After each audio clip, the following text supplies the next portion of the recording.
Hello everyone, how are you doing? Welcome to another video where we look at differentiation using the quotient rule. So here we have a question where it says if y equals x minus sine x all over 1 plus cos x, then show that dy dx is equal to x sine x over 1 plus cos x quantity squared.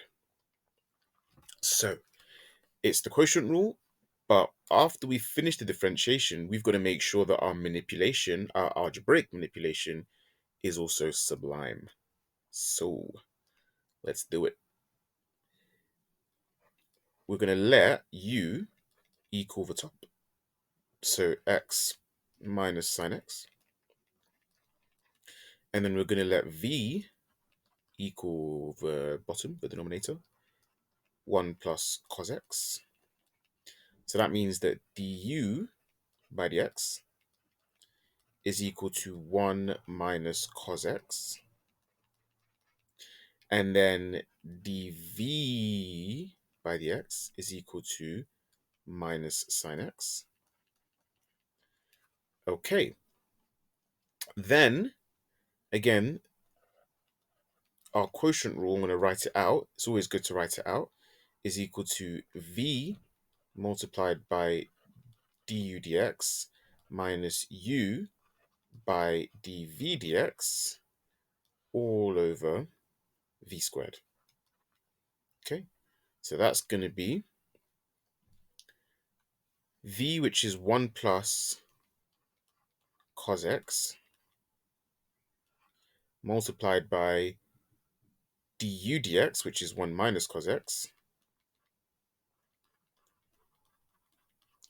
minus u, which is x minus sine x,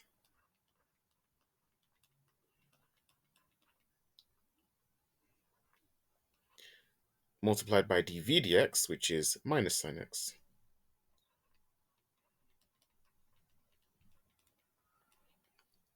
All over v squared. So that's 1 plus cos x all squared. Well, we've got the denominator sorted, so that's good. So now we know that all we've got to do is just sort out the numerator.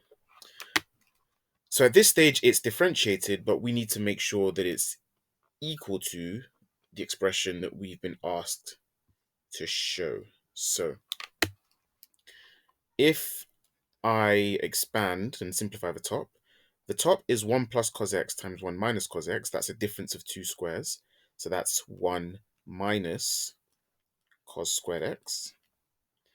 And then I have minus, and then inside the brackets, I've got minus sine x multiplied by x, which is minus x sine x.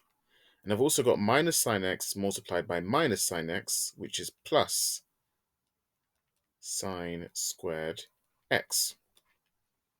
Okay. And then that's all divided by 1 plus cos x squared. Okay. Let's now do a little bit more. So we've got, well, actually, 1 minus cos squared x is sine squared x. And that's useful. So 1 minus sine squared x is the same thing as sine squared x. So I'm going to write that. Oh no, I can't undo it, but it's fine. And then that is minus x sine x, which is plus x sine x.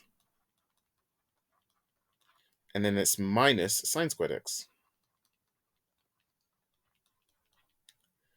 So it was upon seeing that I decided to write 1 minus cos squared x as sine squared x. And it's over 1 plus cos x all squared. Okay, that's using trig identities there. Then that is equal to, well, sine squared x, take away sine squared x is 0. So we're just left with x sine x all over 1 plus cos x all squared. And that is what we were asked to show. There we go. So that's it for this video, guys. I will see you in the next one.